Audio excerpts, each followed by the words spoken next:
Hello guys, Andrew here. Welcome back to the tutorial. And in this video, I'm going to show you how to change your status or set a new status on ClickUp. All you have to do, click your profile on the upper right hand side, then select set status. And from here, you can say whatever you want. As you can see, there are a few options here that you can choose. If you're focusing, if you're on a vacation or whatever, right, in a meeting, you can choose it.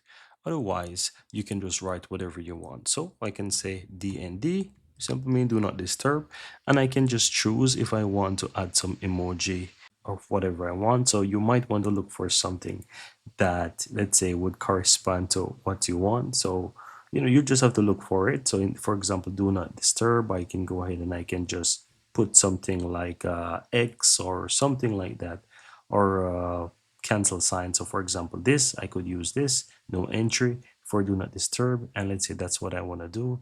You can go ahead and you can say, okay, set the time, for example, right, for the next 30 minutes or the next 4 hours or for this week. So realistically, you could say 1 hour, right? Because this is how you'll use it. And yeah, you can go ahead and just click and save, right?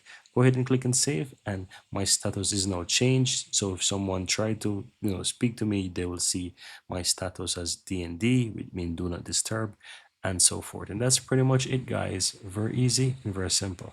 Once you're ready and you want to clear this status, as you can see right here, you can simply click on clear status, and it puts you back online immediately. And that's all.